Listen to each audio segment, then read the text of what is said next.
Assalamualaikum warahmatullahi wabarakatuh. Selamat pagi pemirsa Tawakal yang dirahmati Allah Subhanahu wa taala. Senang sekali saya Farid Hasan kembali menjumpai Anda. Dan pemirsa, di video awal tadi kita lihat bersama itu adalah cuplikan dari reka adegan dengan apa yang menimpa dari narasumber kami bernama Joni. Dan alhamdulillah pemirsa, Joni saat ini sudah hadir bersama kami di studio. Assalamualaikum Joni. Waalaikumsalam Mas. Ya, terima kasih sudah hadir di Tawakal. Nanti kita akan coba cari tahu itu kenapa asal muasalnya, kenapa bisa terjadi seperti itu Mas Joni ya. Iya. Dan pemirsa, selain Joni juga sudah hadir bersama kami Ustadz Ngatawi Al-Zastro. Assalamualaikum Pak Ustadz. Waalaikumsalam Mas Farid. Ya, terima kasih juga Pak Ustadz sudah hadir bersama kami di Tawakal. Mas Farid, alhamdulillah. Ya, baik Pak Ustadz, tadi kita coba udah lihat videonya, sekarang kita coba cari tahu Mas Joni. Mas Joni, dari video-video itu berarti ada kaitannya sama apa yang terjadi sama Mas Joni ya? Iya. Boleh diceritakan apa aja Mas? Iya boleh. Baik, semua berawal dari kesalahan masa lalu saya Mas. Ya, waktu itu saya punya pacar waktu SMA. Jadi kita pacaran dan kita pacaran begitu dekat. Dia sering main ke rumah saya, dan terus hubungan kita melampaui batas, dan singkat cerita dia hamil gitu Mas. Ya Allah, berarti kalian mohon maaf melakukan hubungan itu di luar ikatan pernikahan ya? Iya. Iya, ketika itu saya kan masih SMA, masih baru naik kelas 3 kan. Ya, saya belum siap untuk menikahi dia Mas. Ya, otomatis saya menghindar dan saya nggak mau tanggung jawab gitu. Dan waktu itu sempat juga saya suruh dia gugurin gitu Mas. Pak Ustadz, nih apa yang terjadi di anak-anak muda yang sudah melampaui batas nih Pak Ustadz, gimana caranya nih buat kita nih sebagai orang tua yang memiliki anak yang sudah menjelang dewasa gitu Pak Ustadz, untuk membentengi mereka nih dari perbuatan hal seperti itu? Iya Mas Farid, ini prihatin kita, gejala-gejala seperti ini terjadi. Jadi pertama, bahwa kalau kita ingin anak-anak kita terhindar dari situ, ya paling tidak anak-anak disibukkan dengan kegiatan-kegiatan yang lebih positif. Sehingga dengan kegiatan-kegiatan yang lebih positif ini, mereka akan bisa tidak terjerumus masuk dalam hal-hal yang seperti itu. Terutama hal-hal yang kegiatannya itu bersifat konstruktif. Paling tidak kegiatan keagamaan mestinya. Yang ngaji, ya melakukan kegiatan-kegiatan yang positif. Ngaji ini menjadi penting karena ini menjadi benteng moral, menjadi jangkar moral.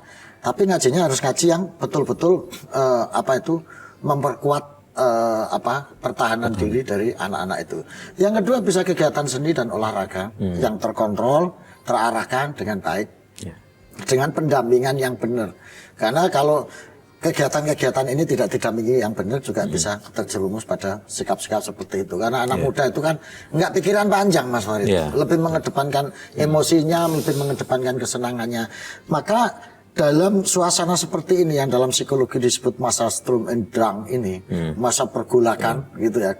Maka orang tua memiliki peranan yang penting untuk memberikan bimbingan, pendampingan, pengarahan kepada anak-anaknya. Sebab kalau kita menganggap, wah anak kita sudah dewasa, anak kita sudah gede, ini mengalami penuaan dini, padahal dia sebetulnya belum bisa melakukan itu. Akibatnya, seperti kayak Mas Joni ini, dia nggak berpikir panjang, begitu ini kejadian, dia melarikan diri. Ini tidak bisa Mas Joni, karena Anda akan tetap dikejar oleh pertanggungjawaban. Gitu. Di akhirat akan dihitung, akan dikejar karena apa? Fama ya'mal misqala dzarratin khairan yarah wa man ya'mal misqala dzarratin syarran yarah. Jadi itu akan tetap dipegang. Di dunia pun ini akan membawa dampak baik bagi orang yang ditinggalkan maupun bagi diri Mas Joni sendiri. Karena ini akan menimbulkan tekanan batin, keresahan dan lain sebagainya. Jadi enaknya cuma berapa menit, tapi resikonya seumur hidup. Iya, betul. Ini kalau nggak berpikir panjang. Iya. Nah, Mas Joni, saya yakin mungkin dalam pelarian dalam tanda kutip Mas Joni ini ada rasa yang terus membayangi ya. Iya Mas. Ya, saya sangat merasa menyesal dan saya merasa setelah adik saya diperkosa, saya merasa Sebentar, adiknya diperkosa itu kenapa, Mas? ya saya merasa semenjak kejadian itu saya merasa ada balasannya terjadi sama adik saya gitu kan. Adik saya diperkosa oleh teman laki-lakinya dan itu bukan hanya satu laki-laki aja, Mas. Ya Allah, ya Rabbi.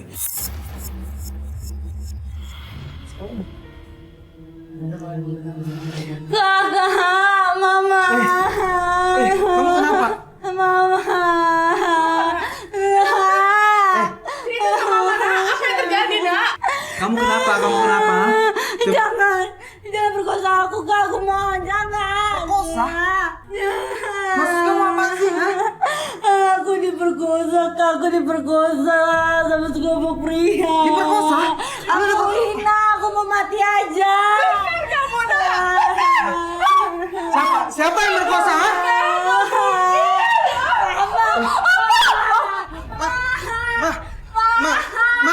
Mama. Pak Ustadz, ini mohon maaf, ada kaitannya nggak Pak Ustadz dengan apa yang Jadi, dilakukan Mas Joni? Begini, Mas Farid. Ya. Dalam Islam memang tidak mengenal dosa turunan, tidak mengenal karma, ya. Cuma begini, bahwa perbuatan seseorang itu akan menimpa orang itu sendiri. Jadi dalam surat Al-An'am 164 itu disebutkan bahwasanya wala yuksibu kullu nafsin illa 'alaiha. Tidak ada dosa yang dilakukan seseorang kecuali madorotnya kembali pada orang itu sendiri. Gitu. Wala taziru waziratu wizra ukhra. Seseorang tidak berhak menanggung dosa, kesalahan, kemaksiatan orang lain. Tetapi beliau Mas Joni ini dengan adiknya diperkosa. Ini menjadi akibat dari apa yang dia lakukan. Adiknya hanya menjadi wasilah, perantara penderitaan dia. Karena begitu adiknya diperkosa, dia menjadi resah. Yeah. Dia menjadi tertekan. Dia menjadi gelisah. Akhirnya dia, ya Allah, ini dosa saya yang dulu. Sehingga adiknya jadi korban, menjadi perantara dari akibat yang diperoleh oleh ini. Jadi bukan berarti adiknya ini menjadi balasan atau enggak. Ini menjadi perantara dari akibat dosa yang dilakukan oleh. Posisinya seperti itu. Artinya bisa jadi mungkin nggak bisa dibilang ini teguran buat dia juga untuk introspeksi begitu, betul. Pak Ustadz, ya? Tapi melalui peristiwa yang dialami adiknya. Tapi ini bukan berarti adiknya menanggung dosa, menanggung kejahatan dari kakaknya. Tapi dia menjadi sarana untuk menjadi pengingat, menjadi dampak akibat dari yang dia lakukan. Oke, Mas Joni, lalu apa yang terjadi nih setelah adik Mas Joni tahu gitu adik Mas Joni diperkosa? Ya sampai saat sekarang ini adik saya masih di rumah aja. Dia sangat depresi. Dan juga yang lebih kasihan lagi, mama saya sakit juga, shock. Ya karena melihat keadaan adik saya seperti itu kan. Pak Ustadz, dalam posisi seperti ini Pak Ustadz, ketika kita mengetahui saudara kita ada yang depresi karena sesuatu hal, apa yang harus kita lakukan nih Pak Ustadz? Yang pertama muhasabah, muhasabah diri. Dia introspeksi diri, dia mengaca diri bahwa ya Allah, ini teguran. Saya dulu pernah lari dari tanggung jawab. Saya dulu pernah menyakiti seorang gadis yang ini penderitaannya mungkin dirasakan oleh seperti yang dirasakan adik saya dan seperti yang saya rasakan saat ini. Seperti kata Mas Farid ini teguran dari Allah itu melalui keluarga-keluarga yang paling dekat. Adik diperkosa, ngalami depresi, ibu stres. Maka dari sini mungkin Mas Joni kemudian membayangin, ya Allah, mungkin yang dirasakan cewek saya dulu yang saya tinggalkan seperti ini. Jadi saya melihat ini keadilan Tuhan, keadilan Allah. Maka Mas Joni, dimanapun Mas Joni lari, dimanapun Mas Joni menyembunyikan diri, pertanggungjawaban itu akan tetap ada. Dan itu tidak hanya muncul ketika di akhirat, ketika kita dihisab, dihitung amal kita, dihitung maksiat kita, perbuatan. Tapi di dunia pun juga bisa jadi ngerasakan seperti peristiwa-peristiwa yang menimpa Mas Joni. Iya. Nah, Mas Joni, saya kebayang banget nih apa yang dirasakan mungkin oleh adiknya Mas Joni gitu. Nah, saya cuma mau tanya, ada pengaruhnya juga nggak sih ketika dia bertemu sama orang lain? Gitu pasti dia trauma banget kan ya? Iya, setiap dia ketemu sama namanya laki-laki, dia pasti ngamuk, Mas. Dan waktu itu pernah, saya punya teman juga kan, teman akrab saya waktu sekolah.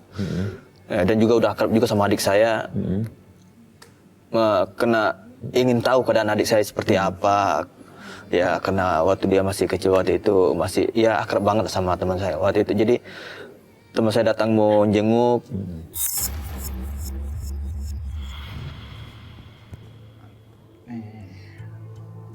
Assalamualaikum. Waduh, waalaikumsalam Diki. Gimana kabar? Sehat? Alhamdulillah sehat. Lu dari mana aja lu? Jarang kelihatan sekarang. Biasalah, anak laki. Oke. Ada lu mana? Apaan sih lu? Rumah. Mending lu makan mangga no. Enggak. Pergi. Tenang, Dewi. Enggak. Ini- Enggak. Enggak apa-apa. Enggak. Pergi. Tenang. Ini Mas Diki deh. Ini Mas Diki. Jangan. Pergi. Pergi. Mending lu dulu deh. Pergi atau aku bunuh. Dek. Itu kan temen kakak. Enggak. Yaudah, masuk dalam. Pak Ustadz, selain Mas Joni, mungkin apa yang bisa Mas Joni lakukan ke adiknya? Ya. Entah membisikkan atau mengajak konsultasikah gitu untuk biar Ya. bisa lebih Saya sembuh kira lagi? iya, karena ini juga unsur psikologis ya sangat kuat ya, karena guncangan batin akibat peristiwa itu mungkin mempengaruhi terhadap keadaan psikologis dia ya, sehingga mengalami depresi, trauma yang begitu dalam ya. Maka saya sarankan usahakan lahir batin ya Mas Dani. Insyaallah. Adiknya diajak konsultasi ke psikolog, ke dokter jiwa untuk mengobati trauma dia secara psikologis. Selain itu, secara psikologis diajak zikir sering ya, dibacain ya Rahman, ya Rahim, ya Rahman, ya Rahim. Terus karena ini nanti akan memperkuat kondisi batin dia, gitu ya, kondisi batin dia, sehingga pelan-pelan akan mengurangi depresi-depresi dia. Yang ketiga, sering ditemani. Karena orang seperti ini, Mas Faris, itu akan makin dalam tekanannya kalau nggak ada yang nemani. Ditemani, diajak ngobrol, pelan-pelan diajak kegiatan. Kalau belum bisa diajak kegiatan keluar rumah, diajak kegiatan di luar rumah, sholat berjamaah, ya. Dzikir bareng, baca Quran bareng gitu. Awalnya mungkin susah karena ini begitu lekat traumanya. Tapi ini ditelateni aja. Telaten gitu ya, ditekuni pelan-pelan. Nanti ini sekali, 2 kali, 3 kali, 4 kali lama-lama nanti akan buat. Jadi ikhtiar lahirnya diajak konsultasi ke ahli psikologi, ikhtiar batinnya diajak banyak berzikir, banyak mengaji supaya dia bisa melupakan itu. Sambil dikasih tahu bahwa Allah Maha Rahman, Allah Maha Rahim. Zikirkan ya Rahman, ya Rahim, ya Rahman, ya Rahim.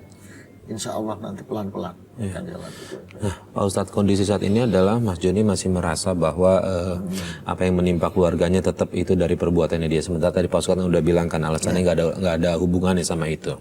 Tapi nggak ada baik juga kalau menurut saya Mas Joni untuk setidaknya bersilaturahim lah, bertemu dengan mantannya untuk menyelesaikan itu. Nah, Mas Joni ada sempat ketemu nggak sama mantan Mas Joni setelah kejadian itu semua? Nggak sempat ketemu, Mas, karena mantan saya itu udah meninggal. Ya, jadi itu yang makin Mas Joni Ya, itu merasa membuat saya merasa bersalah seperti itu. Saya harus minta maaf kemana gitu. Lalu kemudian mohon maaf, anaknya tetap dirawat terus kan ya? Anaknya di mana? Enggak, maksudnya setelah hamil dia tetap mempertahankan kan? Iya, anaknya katanya udah ada lahir katanya. Udah lahir katanya sama ibunya, tapi saya nggak tahu juga di mana ibunya, di mana anak anaknya itu. Maksudnya dirawat sama neneknya begitu? Iya, dirawat sama neneknya. Sampai sekarang belum tahu? Belum tahu, dan juga saya belum ada keberanian untuk menemui anak. Ya, anaknya, ya apa anak saya atau gimana ya? Ya anak mantan pacar saya itu. Ya itu kan tetap darah dagingnya Mas Joni ya. Iya. Oke, Pak Ustadz, ini belum sempat meminta maaf, tapi yang bersangkutan sudah meninggal nih Pak Ustadz. Jadi gimana caranya yang dilakukan Mas Joni untuk agar dosa-dosanya bisa diampuni nih Pak Ustadz? Insya Allah. Jadi gini Mas Joni, kalau dosa kepada Allah akan bisa diampunkan dengan kita taubat, kita istighfar. Tapi doa al-hakul adami ini harus ada kerelaan, keikhlasan dari antara sesama anak Adam untuk memaafkan ini. Dan ini yang bersangkutan sudah meninggal. Maksudnya. Ada satu yang mungkin bisa dilakukan Mas Joni dalam rangka ini karena sudah meninggal. Satu, cari makamnya, datangi makamnya, berziarah dan melakukan mohon maaf di situ. Yang kedua, apapun resikonya, datangi orang tuanya, karena dia bisa menjadi wakil dari anaknya, meskipun tidak secara langsung, tapi paling tidak ini meringankan dan ini bisa menjadi sababiyah, wasilah dari permohonan maaf. Apapun resikonya, temui orang tuanya ini, minta maaf. Dan anaknya dilihat. Sebab kalau dalam Islam, anak yang terjadi di luar pernikahan itu, Mas Farid, itu hubungan nasabnya bukan ke ayah memang. Hubungan nasabnya ke ibu. Ke ibu? Ya, hubungan nasabnya ke ibu. Gitu. Karena ini terjadi di luar nikah. Gitu. Maka ayahnya ini sebetulnya enggak punya tanggung jawab, enggak punya urusan apa, karena nanti jalur nasabnya tuh dicantolkan ke ibu, bukan ke ayah. Kalau misal anaknya perempuan, artinya dia nanti begitu menikah tidak perlu ada wali dari ayah? Ya dari ibunya. Dari ibunya. Mungkin dari bapaknya, dari saudara-saudaranya. Dari karena saudara. kan nasabnya gantung ke ibu. Ke ibu ya, artinya saudara-saudara ibunya ya. Iya. Jadi itu, atau ke wali hakim yang mewakili yang punya otoritas. Jadi itu saran saya, cari makamnya, ziarahi, mohon maaf, mohon keikhlasannya yang sudah melakukan ini, datengin ibunya, apapun risikonya cari, gitu ya. Dan doakan dia, doakan dia, mudah-mudahan dimaafkan, diampuni. Ini salah satu bentuk dari kita memohon maaf terhadap yang bersangkutan. Lalu mengenai soal nafkah nih Pak Ustadz, apakah Mas Joni juga walaupun nggak ada nasabnya ya, tidak ada nasabnya di situ, berkewajiban memberikan nafkah ke anaknya? Ya enggak, tidak. Karena ini kan statusnya bukan ayah karena belum dipernikahan. Meskipun secara biologis ini harus dibedain. Ini dalam perspektif aturan-aturan Islam, dalam perspektif kenegaraan. Kalau hukum positif itu akan berangkat bukan semata-mata pada kaitan legal formal biologis, tapi biologis ini juga jadi penting. Apalagi yang formal ini juga mesti ada tanda buktinya, bukti nikahnya apa. Untuk minta pertanggungjawaban itu kan ada dasarnya. Kalau nggak ada surat nikahnya, nggak ada apanya ya nggak bisa, Mas. Gitu. Oke. Nah, Mas Joni, saat ini Mas Joni sudah menikah? Sudah, Mas. Sudah menikah. Sudah. Nah, istri tahu cerita masa lalu Mas Joni? Nggak tahu, Mas. Ya, saya takut kalau menceritakan masa lalu saya yang suram gitu kan. Ya saya takut dia marah dan saya takut ya dia nggak mau lagi sama saya gitu kan. Tapi sebenarnya dalam hati Mas sendiri ada keinginan untuk jujur nggak sih mengenai masa lalu Mas? Ada, Mas. Pengen banget rasanya jujur, tapi saya belum berani untuk saat ini, Mas. Oke, baik Pak Ustadz. Kalau dalam kondisi seperti ini, boleh nggak sih Pak Ustadz kita untuk tidak berkata jujur sama pasangan yang baru kita nih Pak Ustadz mengenai masa lalu? Iya, tidak jujur itu diperbolehkan satu untuk menyelamatkan orang, itu ya, dalam rangka melindungi seorang. Misalnya ada orang lagi dikejar mau dibunuh, kemudian dia lewat, kemudian Pak tadi lihat ini nggak? Wah saya nggak lihat tuh, itu boleh. Yang kedua, jujur dalam rangka untuk melindungi, menjaga kemaslahatan yang lebih besar, untuk menjaga, menghindari terjadinya kemadharatan yang lebih besar. Nah, jadi kalau seperti yang dikatakan oleh Mas Joni itu tadi, ini insya Allah diperbolehkan untuk menjaga harmonitas, hubungan baik dan lain sebagainya. Meskipun disiapkan kondisi Mas Joni pada saatnya nanti Mas Joni harus ngomong apa adanya supaya terbuka semuanya daripada dia tahu dari orang lain yang bisa menimbulkan salah paham. Nah, jadi disiapkan secara emosional, dikondisikan secara baik ya. Setelah siap betul secara emosional, siap betul secara mental, pelan-pelan diomongin gitu. Ya, supaya nggak menjadi ganjalan batin Mas Joni juga. Iya, Pak Ustadz. Mas Joni udah punya anak dari yang istrinya? Udah Mas, saya punya 3 orang anak cewek. 3 orang cewek. Iya. Nah kalau yang anak dari di luar nikah itu laki-laki atau perempuan? Katanya sih perempuan juga sih. Perempuan juga. Iya. Oke. Ini Pak Ustadz saya agak sedikit belok dari kasus ini Pak Ustadz. Kalau misalnya nih Pak Ustadz seandainya anaknya dia yang di luar nikah itu laki-laki Pak Ustadz, kan walaupun nasab nggak ada, tapi kalau misalnya nih, ya walau mudah-mudahan enggak, tapi anaknya dia yang perempuan ketemu nih di luar sama anaknya yang laki, tapi dia kan nggak tahu. Itu gimana nih Pak Ustadz pernikahannya? Misalnya ada yang kayak gitu kasusnya. Kalau nggak tahu itu nggak ada hukumnya Mas. Nggak ada hukumnya. Karena nggak tahu, kan nggak tahu, gitu loh. Tapi setelah tahu itu harus di istilahnya harus dipisahkan karena setelah tahu berdasarkan uji atau berdasarkan informasi, berdasarkan validitas uji genetik dan lain sebagainya, ya itu akhirnya ya tetap nggak boleh karena sudah tahu. Ibaratnya kayak Mas Farid begini, ya nggak tahu kalau ini daging babi, Mas Farid makan aja, gitu kan namanya nggak tahu. Setelah tahu ternyata ini daging babi, ya udah jangan jangan dimakan, jangan diterusin. Nah, kira-kira seperti itu. Iya siap Mas. Oke,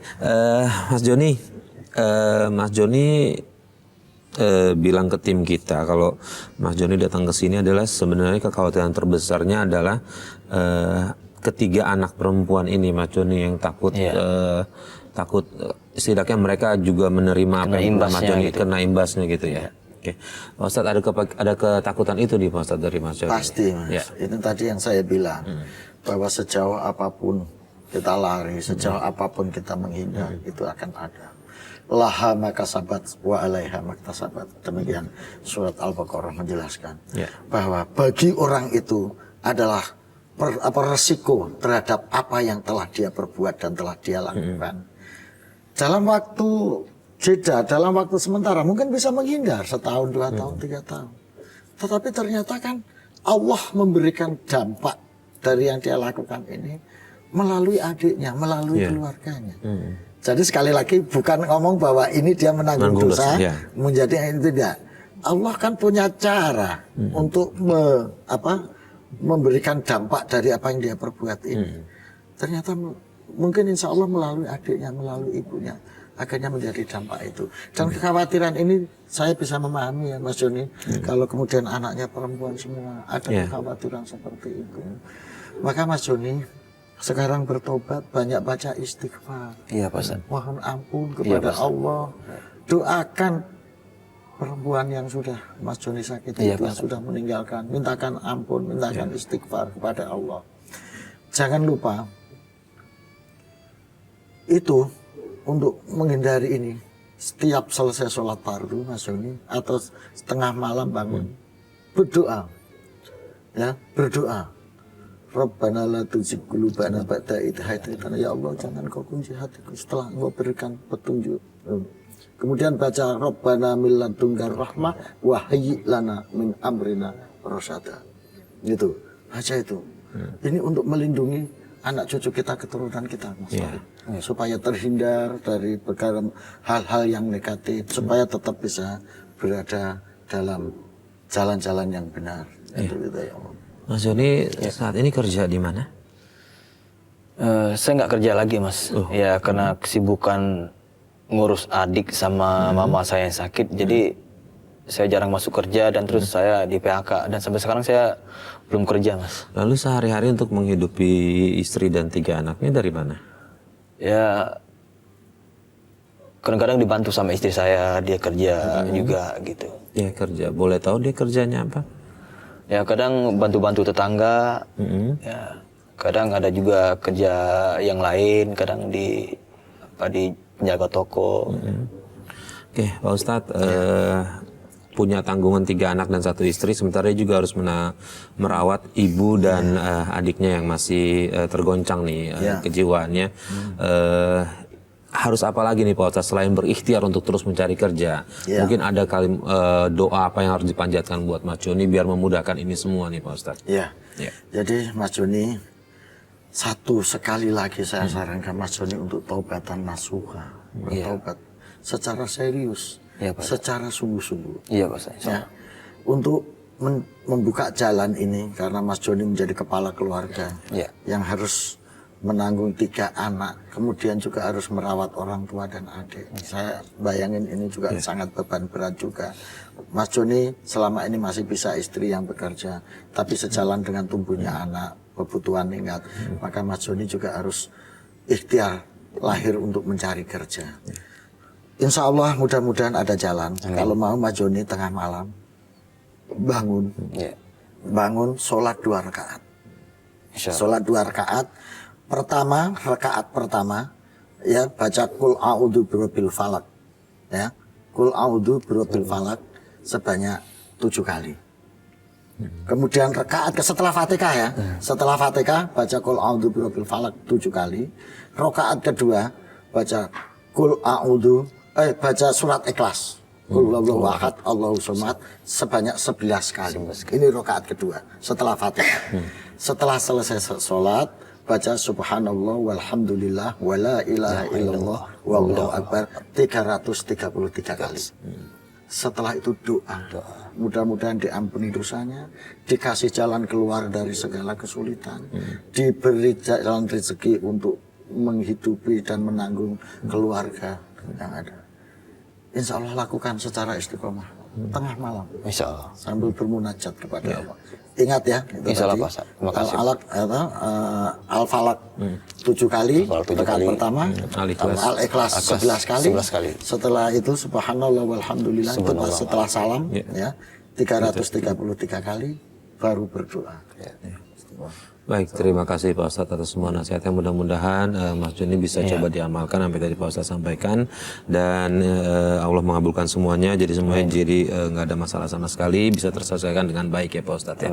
Terakhir nih Pak Ustadz, mungkin untuk pesan ke pemirsa di rumah yang memiliki anak perempuan. Yang menjadi kekhawatiran kita bersama lah, kalau misalnya kita punya anak perempuan, pendidikan jenis apa nih Pak Ustadz yang bisa membentengi anak perempuan kita untuk tidak bergaul bebas di luar Pak Ustadz? Jadi begini, maka dalam Islam ini wanti-wanti betul bahwa bahkan ada salah satu hadis yang mengatakan bahwa seorang ayah yang mempunyai anak perempuan ini memiliki tugas dan tanggung jawab yang sangat berat. Dan kalau dia bisa menjaga secara baik sampai dia nikah, sampai berumah tangga, maka surga jaminannya. Ini ngebayangin bagaimana susahnya menjaga anak perempuan. Ini bukan berarti diskriminatif, bias gender atau tidak Mas. Bukan. Ini karena konstruksi sosial yang terjadi di masyarakat memang begitu. Anak perempuan lebih memerlukan perhatian khusus. Ini bukan berarti bias gender, tapi memang konstruksi sosialnya seperti itu. Kalau pertanyaannya bagaimana menjaga ini? Ya, nggak perlu ketat-ketat amat, nggak perlu bebas-bebas amat. Yang penting ada kualitas waktu. Tanamkan dalam diri anak-anak akhlak, mental, moral. Sebab kita nggak mungkin mendampingi anak kita 24 jam full kan Mas Farid. Dan kita juga nggak mungkin ngawasi anak kita ini secara penuh. Maka tanamkan benteng ini dalam diri, dalam hati. Jangan di luar diri, gitu. Itu caranya memberi contoh, orang tua memberi contoh. Yang kedua adalah ada waktu-waktu khusus yang secara spesifik untuk bicara dari hati ke hati dengan orang tua. Sehingga ini menjadi ikatan batin yang akan menjaga diri anak-anak ini. Sambil didoakan, Rabbana hablana min azwajina wa dzurriyyatina wa qurrata a'yun waj'al lil muttaqina imama. Doakan itu setiap selesai sholat, bacain Fatihah dengan menyebut nama anak masing-masing.